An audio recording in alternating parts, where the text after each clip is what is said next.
Thanks, Ryan, and thank you so much to the Creatives team for having us this morning. We're really excited to be here. This is Rima Shahid. I just met her this morning, and she happened to welcome me in her home this morning. So I'm just kidding. I've known Rima for a really long time, and I'm really excited to share the virtual stage with her. And as mentioned, she's the executive director at Women for Change. And fun fact, she loves Reggie Miller more than she loves anyone else in this world. So she's a true Hoosier, y'all. Good morning. Good morning. I'm so excited and truly honored to be here. Thank you for having me. I'm here just to serve as Sarah's part two. Y'all, Sara doesn't really need an introduction. If you are on Twitter, Facebook, Instagram, pick up a local magazine, you would have seen this beautiful face. She is all over Indianapolis, and we are truly, truly grateful to have an amazing human as Sara here advocating on behalf of all Hoosiers. By day, she's the community engagement coordinator at Exodus Refugee, and she's also a longtime community advocate and just an all-around amazing human. I cannot tell you how many times I've been around the city and I've met one of Sara's best friends. I've met so many of her best friends that it has me question my relationship with her because I don't know where I stand in this order of best friends anymore. But thank you again for being here and allowing me to be here with you all. So our theme this morning is promise, and Rima and I are going to have a discussion about our identity and our faith and how it has served us as a compass in our journey to serve our community as two proud Muslim women. So as we're talking, having a discussion, feel free to drop any questions that you have in the chat and feel free to really ask us anything. So we're gonna get started. So Rima, can you tell us a little bit about your journey and what brought you to Indianapolis? As you all will see during this morning, I have really long answers to very short questions. I'm going to tell you a little story. Last week, I had a very nice, sweet, racist neighbor that came by to welcome us to our new home. And she asked me where I was from. And I said, well, I was born here in Indianapolis. And she said, yes, but what's your nationality? I don't know when Indianapolis and Indiana were made into its own country. I thought I was an American, but this sweet racist woman just happened to tell me otherwise. My parents immigrated to Indiana in the 70s, as did a lot of people from Southeast Asia. I was born here in Indy and just a really proud Hoosier. Awesome. And in terms of how I ended up in Indianapolis, so I am a proud granddaughter of 4 former Palestinian refugees. I was born in Jordan. And I have dual citizenships. I'm Jordanian and American. And then my family and I immigrated to Indianapolis when I was about 4 or 5 years old. And what brought us to Indiana was that my uncle was in Terre Haute. And so he kind of brought my dad over, although then he went to Kentucky and we stayed in Indiana. And we have been here since. But then in middle school, my mom and siblings and I moved back to Jordan to kind of relearn Arabic, get connected to our culture and our faith, because it was really important for our parents to know kind of who we are and where we come from in order to like kind of fully understand like our full identity. And so we were there for 4 years and then came back to Indianapolis. So I've lived both in Jordan and Indianapolis, and I have kind of 2 different experiences from that. Although the Statue of Liberty has promised immigrants for over 2.5 centuries that the United States will be a safe haven, we have seen time and time again since the inception of this nation that promise was never fulfilled. So what was your earliest memory of feeling like the other? So as you know, like after 9/11, Muslims in the United States, but even like folks who weren't Muslim, but like looked like they were like, for example, our Sikh neighbors, like they were also attacked for Islamophobic actions, although like they weren't Muslim themselves, but I think people just assumed they were. So we've seen a lot of increase in Islamophobia since then. And I'm going to talk about 2 different incidents that really had impacted my life. So the first one was in the 5th grade, and it was recess, and I was playing on the playground with my friends, and my friend and I were talking, and she just randomly brought up church.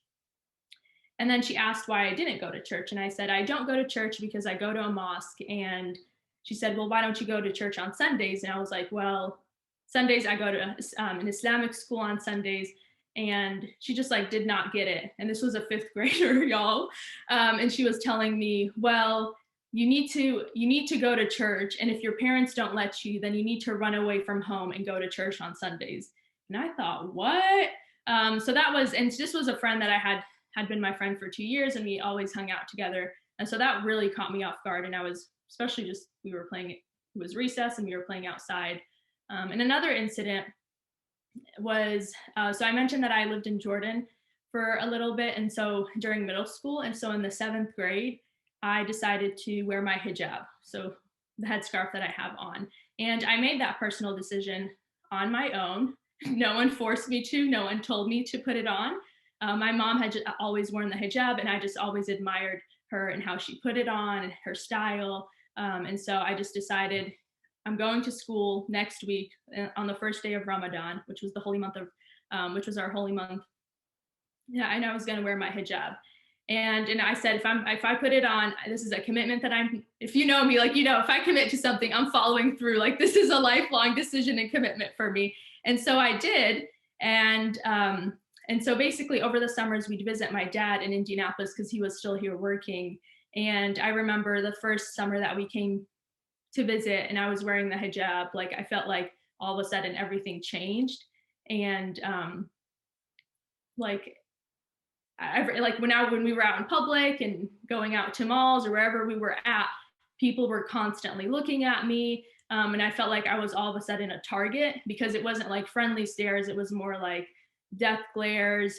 I've been given the middle finger. People have used every word to describe me and tell me that, I've heard it all from you're a terrorist to go home to you don't belong here.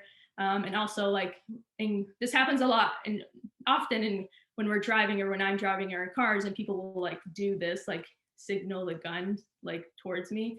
And so I've definitely seen it all. And so like visiting over the summer and wearing a hijab, I really felt like, okay, like obviously things were different because I had identified myself as a Muslim. Yeah, I'm going to try to make it through this answer without tearing up because it does, these questions and Sara's answers, they bring back a lot of things that I've also gone through, but sometimes we just push it to the back because we're constantly just moving forward. There are certain times, I don't know if you can see my hands are kind of shaking right now, but you just push this to the back and you don't address it often. I remember being in kindergarten and a little kid asking me, ew, why is your skin the color of dirt? Are you always dirty? Does your mom make you wash your hands? And imagine as a young kindergartner, 5 years old, somebody telling you that you're dirty. I remember then, and comments like this kept coming up, but I had believed that my children, I have three, I have a senior in high school, I have an eighth grader, and I have a sixth grader. And I thought that America would move forward and progress and try to fulfill that promise. But when my son, who's now in eighth grade, comes to me and says, kids say that they can't be friends with me because I'm Muslim, that promise is unfulfilled. When I'm driving in front of Monument Circle 2 years ago and someone spit on the windshield of my car and called me a slur and said, you don't belong here, it takes you back to that same incident as a kindergartner. And it's difficult. And you don't realize that you may think that these comments are innocuous or that they don't hurt, but it stings every single time. Yeah, absolutely. I agree. Like, and we share a lot and we talk a lot about like the experiences that we've faced, and like our environment definitely plays a role in like how our identity is shaped up and how our faith plays a role in that as well. But not too often we don't talk about like the internal battles we face within our identity. And a lot of times these internal battles we're facing like on our own, and not either a few people know about them or maybe no one knows about them. So was there ever a time or times in your life that you have had internal battles within yourself in terms of your identity? Every single day. I think growing up as the child of immigrants, being fiercely proud of my Pakistani heritage and being extremely proud of being a Muslim. And I know this to be true for many children of immigrants. We're never enough. We're never American enough because we've always had people ask where we're from and say things like, "You speak English really well." I'm like, well, golly, thanks. And I've never been Pakistani enough because I have an American accent, because the way that I conduct myself and carry myself is very American. And so we have never belonged. We have never really belonged. And within our own community, um, we face problems like, you're out so much, you talk so much. Why can't you let somebody else be there? Why can't you let somebody else do that? You don't do that enough. And it is really difficult because you're constantly having to explain yourself. You're constantly having to have people understand and validate one part of you. You're trying to validate your Americanness, you're trying to validate your heritage, you're trying to validate your faith. For people like myself that don't wear a hijab, they're like, well, you're not really Muslim. Well, no, I am. But that's difficult. And we see this from externally from people, but we also see this from within our community. You don't come to the mosque enough. Yes, and I'm sorry for that, but now there's COVID, so jokes on everyone. But it's really difficult to constantly having to go through life and validate yourself, and to never belong fully anywhere is something that I wish that my children wouldn't have to go through, but they do. Yeah, I can definitely relate to that and have had very much similar experiences. And like you, I also have, I'm not going to get too emotional, but I mentioned how I was in Jordan for middle school and I moved, and then my siblings and my mom moved back because my dad was living here and it was just hard being away. But during the time I was in Jordan, I didn't think we would ever move back to Indianapolis. And so, in ninth grade, when my family and I were talking about how, they were telling us, our parents were like, okay, we're going to move back next year. And my dad was here and looking at different schools and where he could enroll us. And I was like, wait, we're what? Like, I was terrified. And it just wasn't like, I didn't want to move back at all. And like, I was like, Grandma, can I stay with you? Like, I was trying to find like family members. I was like, can I stay with you? But no one wanted to take care of a 16-year-old because that was a liability and we get a little crazy. And so we did, of course, end up moving back. And my dad enrolled me in a small private high school in Carmel. He had looked at different schools in the city and he said, a small school for you would be good. Not because I promise my parents believe in public education, of course. But my dad looked at a school that that had like, they believed in the power of mentorship and support. And he said, the small school will take care of you. Although I was the first Muslim student that the school had seen. And also for a lot of the teachers in that school, I was again like the first Muslim that they had ever met. And so that within itself was a little difficult to navigate. And no, even on good days, I still battled internally because I thought, I don't belong here. I don't want to be here. I hate where I am right now. And I hate who I am. And I didn't think I could be who I was during that time. My end goal was like, I just need to go back to Jordan. Someone get me a ticket. I need to go. And it was just really difficult. And I think what helped was, obviously I have also a lot of good memories from that school. But I think two different incidents, like moments that really shaped kind of moving forward in terms of how I looked at myself and how I was able to kind of be proud of my identity and who I was when I went to get a tour with the school. The vice principal gave me a tour, and at the end of the tour, he asked if I wanted a place to pray because he knew Muslims prayed 5 times a day, and he knew that some of the prayers happened during the school day. And I just had immediately took a pause in that moment because like here I was internally trying to like run away from who I was, change who I was, think like, should I take off my hijab so I can survive in school so that I could like just finish in peace so I didn't have to worry about any of that.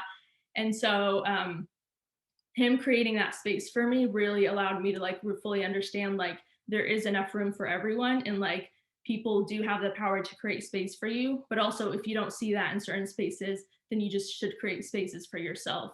And so I still of course struggled every day, cried every single day of sophomore year of high school, failed two of my classes because I could not focus on school. Like that was the last thing on my mind.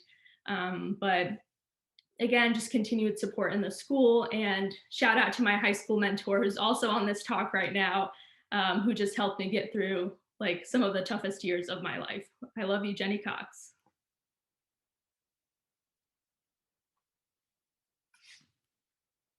So now we've talked about, we got a little deep there talking about our experiences. I promise we're a bunch of clowns, but we're also trying to be vulnerable in this space. So Rima, we talked about kind of a little bit about our identity and our faith, and how we've struggled both with our external environment and our internal selves. But how do you feel like our faith has played a role in the work that we do every day fighting for justice and equity? I love this question because I think for those that may not know, the Prophet Muhammad was in his 40s when the Quran was revealed to him.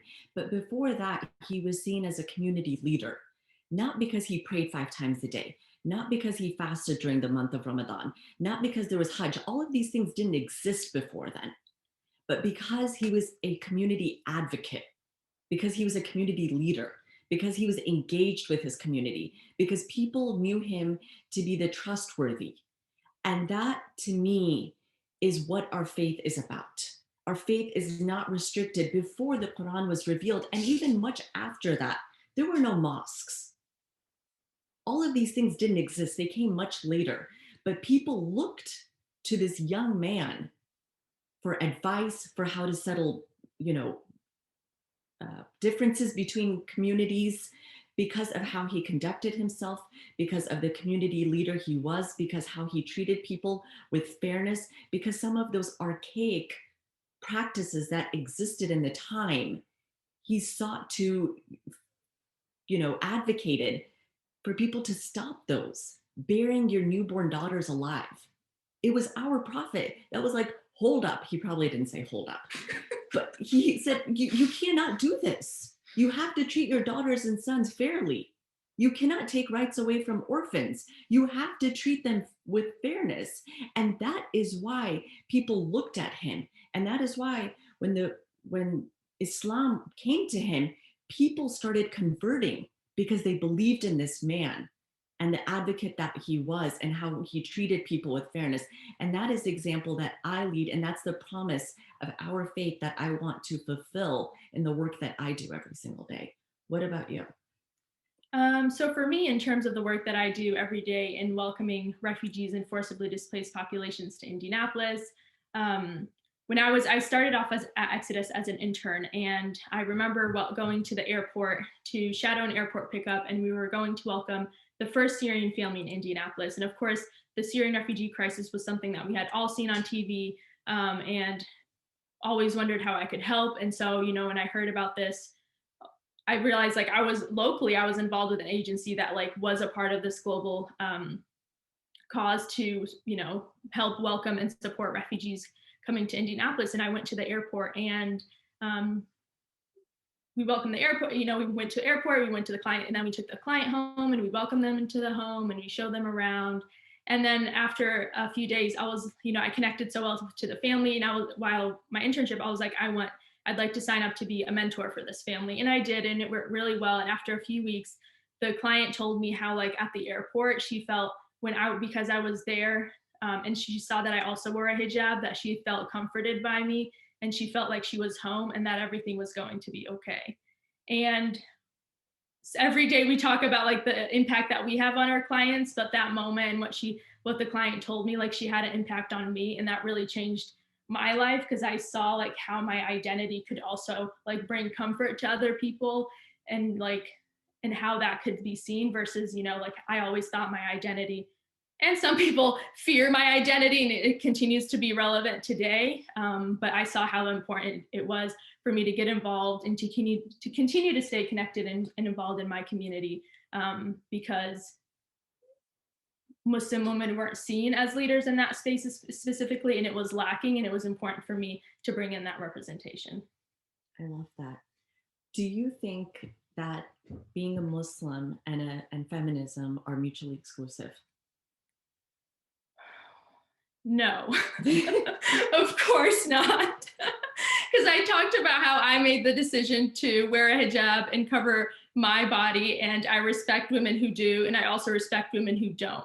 And so, yes. And Muslim women are like much more than the hijab they choose to wear or not wear over their heads. And I realized when I came to the when I moved back to the United States, and this came up more in conversations in college, where like people who claim they were feminists would like advocate, yes, for feminism in all women, but then they would like not advocate for women to have the right to cover their bodies. And so that didn't make sense to me. I was like, what? That's ironic. Like, you can't be a feminist and hate women who choose to cover their bodies. Like, you're not doing yourself a favor when you're fighting for me to like, I need to free myself and take off my hijab when it's not something I want to do.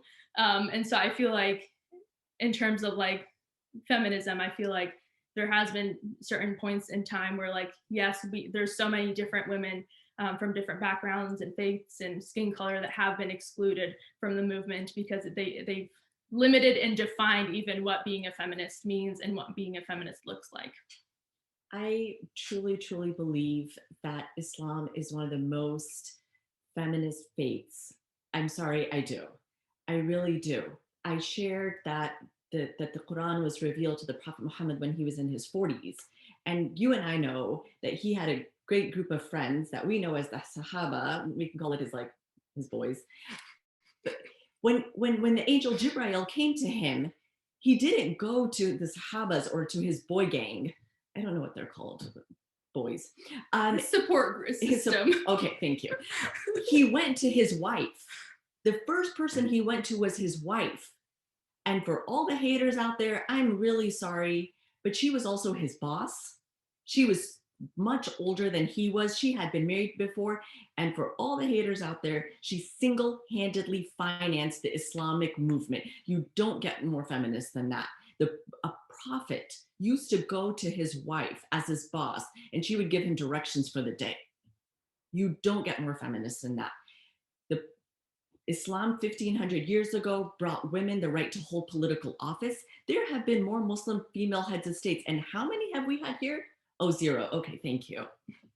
There have been more Muslim women head of states. Islam brought women the right to vote for women, the right to hold political office, the right to be civically engaged. And the Prophet, although he had a very large group of supporters, more times than not, when he needed counsel, when he needed support, and when he needed advice, he went to his wife or he went to his daughter. And those were the people that he counted on every single day. We are still struggling with that because people don't think that we should have a voice.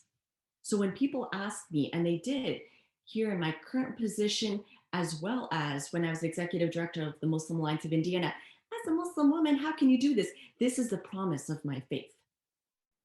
Being a leader and being a boss to all the men in my faith is part of my faith. Advocating for those that don't have a voice is part of my feminist faith. And I'm so, so proud of doing that. We're still fighting for policies that support women, except you and I got those 1500 years ago. Preach. I mean, who runs the world? Girls. Thank you, Beyonce. I was going to say Muslimized. All women. That was supposed to be your answer. Never mind. We did it. We'll work on it. We'll work on it. I apologize. So in terms of just kind of, ending on a lighter note, how do you support one another and extend to women supporting women? Women supporting women is not just a hashtag. You actually need to do it. For some people, they celebrated last year the anniversary of the 19th Amendment. For others, we marked that, but we are also acutely aware of the fact that the 19th Amendment did not allow all women the right to vote. It only allowed a certain group of women the right to vote. So we have to remember that. We have to bring, and not, we shouldn't just elect women because they're women, because we know Alabama, that not all women support women. You have to support and elect women that advocate for all women in a way that is progress for all of us. You must. You have to be aware that our state house does not look like the community. It does not look like the people that are on this call. As many of us are focused on the federal policies in Washington, D.C., we should be aware that all politics is local and that we're Indiana, and I would encourage you to go to the Women for Change website, but we have a lot of things here that we're working on. We're second highest in the nation as far as sexual assault among high school girls. That's not women supporting women. We've widened the pay gap. That's not women supporting women. We don't have affordable childcare policies. That's not women supporting women. There's no definition of consent in our state. That's not women supporting women. We have to get plugged in, and we have to do it before it's too late, because our next generations count on that. So it's women supporting women, but it's also building a bench for a future that's going to help all of us move forward. Absolutely. And I will add that in terms of like women, we need to also fully embrace women for all and their full identities and for all who they are, and see them as whole. So as someone who has struggled with her identity, you know, I was like in high school, I was like, am I American or am I Arab? Am I Jordanian? Like what am I? And throughout the years, I was like, I can be all of that. And a lot of times people don't see me like as that. They'll see like my progressive views, and they'll be like, oh yeah, she's an American, and I'll make the checklist, and I'm like, no, but I'm also Muslim, I'm also Arab, I'm Jordanian, I'm Palestinian. Like I can be all of those things. I don't have to pick and choose. And I would hate to see other people also like trying to pick and choose and pull things from my own identity, whether it's, you know, in all women's spaces or no matter what the space is. And I'll kind of end on this note, but if you would like this country to live up to this promise, then we can't expect for things to go back the way they were, because there wasn't a time that communities weren't suffering. And this election wasn't just about defeating Trump, because if it was, then the work has already been done, and congratulations. But we don't just want to end the Muslim ban. We want to put an end to Islamophobia. We don't want to just reunite children with their families. We want to humanize and decriminalize our immigration system as a whole. And while you're at it, we need to abolish ICE, no questions asked, because they're terrorizing our communities locally and across the country. And this election for so many of us was about fulfilling the promise of our nation, a promise that no one is dehumanized or criminalized for their identity or pure existence, which includes everyone, and I mean everyone: Muslims, Black and brown folks, trans folks, Indigenous folks, refugees and asylum seekers, immigrants, Palestinians, and every human life that is suffering and under attack under systems and laws that this country was built and founded on. So let's work to ensure that everyone is not only seen and welcomed and protected, but also ensure equal access to housing, medical and mental health services, education, and other basic needs that some communities have been denied access to. Thank you. Indianapolis' best friend is making me cry this morning.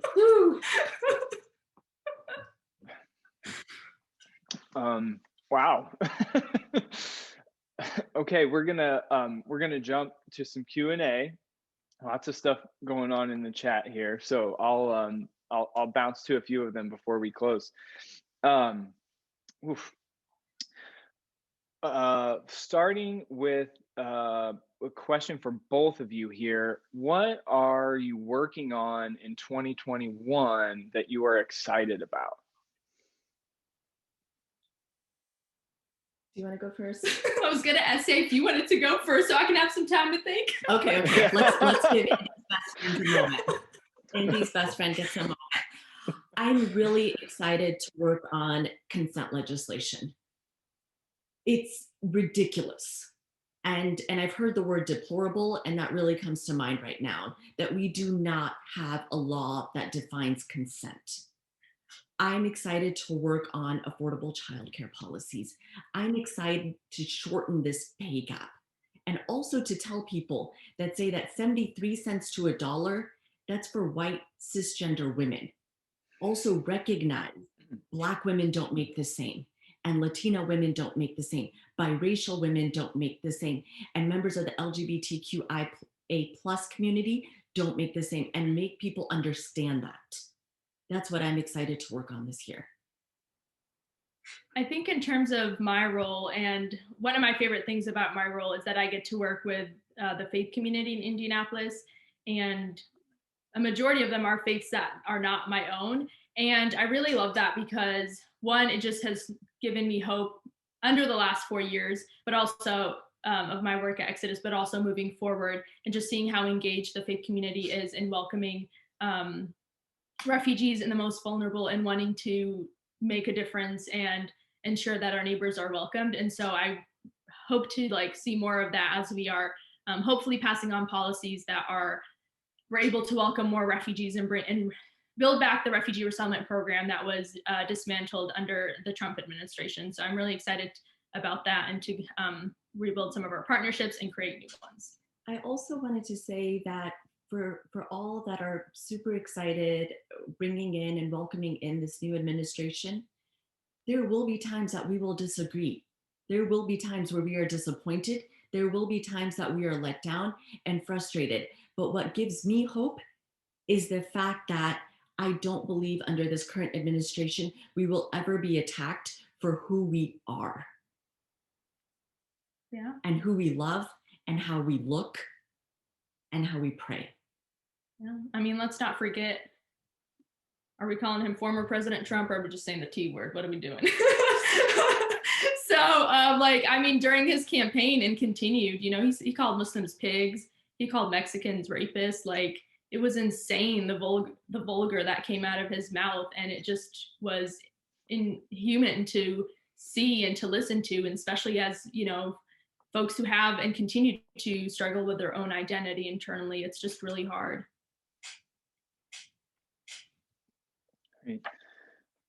Okay.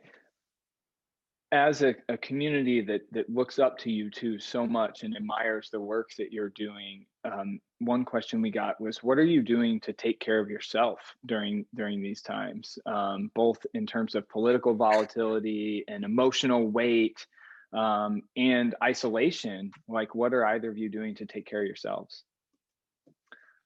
I'm trying to teach the next generation, and definitely not by example, that this work is difficult. This work is heavy. This work is hard. And I think especially for women, we don't have boundaries. We keep taking more work on. And something that makes me feel better every single night is when I try and explain to our interns, have boundaries, switch off. I don't know how to do that, but by golly, if I can get somebody else to do that, I will feel better about myself. Yeah, I mean, that's just such taking care of yourself is such an ongoing journey that I continue to struggle with. Because one thing people don't tell you, you hear, when I was in school, you always heard find a job you will love and find a job you will wake up and love every day. But they don't tell you that you love it so much that you'll work yourself to death and that you don't know how to turn off. And that was something that I had to learn real quick because I, just experienced a lot with that. And so especially, during the pandemic, I was never really into yoga. My mind is just always wired that I don't know how to inhale and exhale and not think about anything. But shout out to Katie Carlson on this call because she started virtual yoga sessions right on the start of the pandemic on Sundays. Sunday evenings. And I was like, yeah, I'll join, like, I'll support Katie. And then like, I loved it. And I was like, oh, I love this. I'm showing up every Sunday. And so I've been doing that. And that's just really helped me focus and keep, like, just kind of get ready for the week. So yoga classes, Sunday evenings, they're the best. The love and support that you have for one another is so visible and contagious and inspiring. Is that something that was modeled to you by older women that are in your communities? Does anybody want to know how I got into the list of Sara's best friend? No, no one wants to know. I had heard about this phenomenon for so many years. And then I had the pleasure of seeing her at an event. And one of her best friends, who's on this call, Andre Zanzanero, was with her. And I think I may have pushed him out of the way.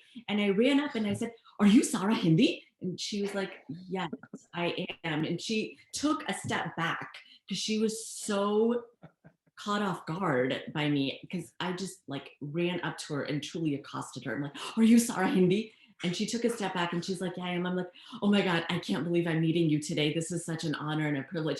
If I had my autograph book, y'all, I would have had her sign it. It was a moment. But although Sara is much younger than I am, and I've said this to her before, she is someone I look up to. She is someone that I admire. She is a mentor of mine, and she's incredible. And women supporting women, like I said, is not a hashtag, but something that I know that our mothers do, and they instilled in us. And now we're doing that. And I'm happy to share that her younger sister and my daughter, back to the conversation and me being much older, are best friends. And my daughter has her sister's name saved in her cell phone as my bestie with a green heart, because she also loves Creative Mornings. No, they're not best friends. They're obsessed with each other. Like, their relationship sometimes annoys me.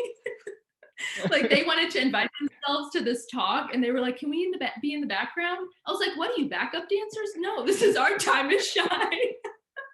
And so, yes, they love each other, definitely. And I would agree with Rima in terms of just, looking at our grandmothers and mothers and just seeing the role models that they've had in my life and their lives, and having to have created that. And it started again in high school with my high school mentor, who was a white woman. And I thought, what is this white woman going to know about me? Like, she won't understand. Like, she doesn't know who I am.